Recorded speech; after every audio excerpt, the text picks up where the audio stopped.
हाय, मैं मैरिया हूँ। आप गोल्डन न्यूज चैनल देख रहे हैं। आज 9 अगस्त 2020 अब सुर्खियों में है। काबुल राष्ट्रपति के गार्ड ऑफ ऑनर के 2 सदस्य अफगान राष्ट्रपति के महल पर रॉकेट हमले में मारे गए। अफ्रीकी देश माली में सैन्य तख्तापलट ने गिरफ्तार राष्ट्रपति के इस्तीफे की घोषणा की। फर्स्ट लेडी मेलानिया ने ट्रंप का हाथ फिर से हिला दिया। एलन मस्क दुनिया में 4 सबसे अमीर आदमी बन गए। ग्रह पर सबसे गर्म क्षेत्र किस देश में है? अब सुर्खियों का विवरण। आप गोल्डन न्यूज चैनल देख रहे हैं। कृपया इस वीडियो को शेयर करें और हमारे चैनल को सब्सक्राइब करें। काबुल राष्ट्रपति के गार्ड ऑफ ऑनर के 2 सदस्य अफगान राष्ट्रपति के महल पर रॉकेट हमले में मारे गए। काबुल अफगान राष्ट्रपति भवन के पास रॉकेट हमलों में 2 सरकारी अधिकारियों सहित 3 लोगों की मौत हो गई और कई अन्य घायल हो गए। एएफपी के अनुसार अफगान राष्ट्रपति के महल के पास एक कार से रॉकेट हमलों में 2 सरकारी कर्मचारियों सहित 3 लोगों की मौत हो गई और 16 घायल हो गए। एएफपी के अनुसार अफगान राष्ट्रपति के महल के पास एक कार से 14 रॉकेट दागे गए, जिनमें से एक मिसाइल राष्ट्रपति भवन के परिसर में उतरी, जिसमें 6 गार्ड ऑफ ऑनर घायल हुए, जबकि अन्य घायलों में महिलाएं और बच्चे शामिल थे। इसे भी शामिल किया गया।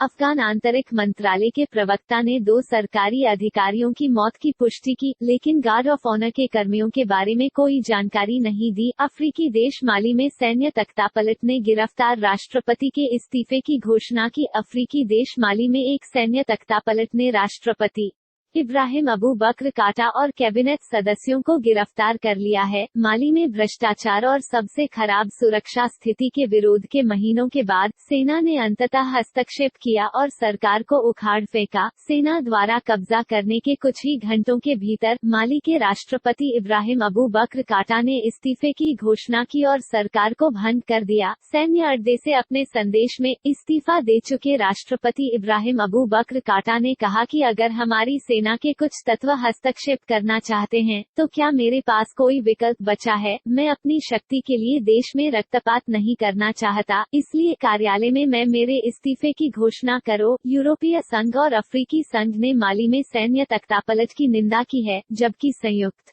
राष्ट्र ने माली के राष्ट्रपति सहित गिरफ्तार नेताओं और कैबिनेट सदस्यों की तत्काल रिहाई की मांग की है। वित्तीय स्थिति पर विचार करने के लिए सुरक्षा परिषद की एक आपात बैठक आज आयोजित की जाएगी। यूएस फर्स्ट लेडी मेलानिया ने ट्रंप का हाथ फिर से हिला दिया। मेलानिया और ट्रंप का वीडियो सोशल मीडिया पर वायरल हो रहा है, जिसमें यह देखा जा सकता है कि ट्रंप ने न्यू जर्सी में सैन्य अड्डे पर विमान से उतरते समय 2 बार अपनी पत्नी का हाथ पकड़ने की कोशिश की, लेकिन मेलानिया ने उन्हें अपना हाथ पकड़ने नहीं दिया। 2 प्रयासों के बाद मेलानिया ने अपने हाथ में बैग रखा और अमेरिकी राष्ट्रपति की उपेक्षा की। उस समय अमेरिकी राष्ट्रपति ट्रंप और मेलानिया का 14 वर्षीय बेटा भी मौजूद था। जबकि इस घटना के वीडियो को सोशल मीडिया पर लाखों लोगों ने देखा है। यह पहली बार नहीं है जब मेलानिया ने अपने पति ट्रंप को नजरअंदाज किया है। इससे पहले इजराइल यात्रा के दौरान ट्रंप का हाथ मिलाते मेलानिया का एक वीडियो सामने आया था। एलन मस्क दुनिया के 4थे सबसे अमीर आदमी बन गए। टेस्ला के शेयरों में कल 11% की वृद्धि हुई। एलन मस्क के भाग्य में 7-8 बिलियन जोड़कर वो दुनिया का 4था सबसे अमीर आदमी बन गया। रिपोर्ट के अनुसार इस साल के सूचकांक में यह दूसरी सबसे बड़ी वृद्धि है, जिसने टेस्ला के संस्थापक एलन मस्क को दुनिया का 4था सबसे अमीर व्यक्ति बना दिया है। शेयरों में वृद्धि के परिणामस्वरूप एलन मस्क की संपत्ति इस साल 57 बिलियन तक पहुंच गई है, जबकि उनकी कुल संपत्ति 83.6 बिलियन तक पहुंच गई है। एलन मस्क से पहले वॉरेन बफे 67.5 बिलियन के साथ इस साल दुनिया के 4थे सबसे अमीर व्यक्ति थे। अमेज़न के संस्थापक जेफ बेजोस संपत्ति में 113 बिलियन के साथ दुनिया के सबसे अमीर लोगों की सूची में सबसे ऊपर है। ग्रह पर सबसे गर्म क्षेत्र किस देश में है? अमेरिकी राज्य कैलिफोर्निया में डेथ वैली ने रविवार को 130 फ़ारेनहाइट 54.4 डिग्री सेल्सियस तापमान दर्ज किया। दक्षिणी कैलिफोर्निया में डेथ वैली अत्यधिक गर्मी के साथ दुनिया का सबसे गर्म और शुष्क क्षेत्र है। डेथ वैली ने रविवार को संयुक्त राज्य अमेरिका में 1913 के बाद सबसे गर्म दिन 130 डिग्री फ़ारेनहाइट 54.4 डिग्री सेल्सियस दर्ज किया। गोल्डन न्यूज चैनल देखने के लिए धन्यवाद। हमारे चैनल को सब्सक्राइब करें और इस वीडियो को शेयर करें। आपका दिन मंगलमय हो।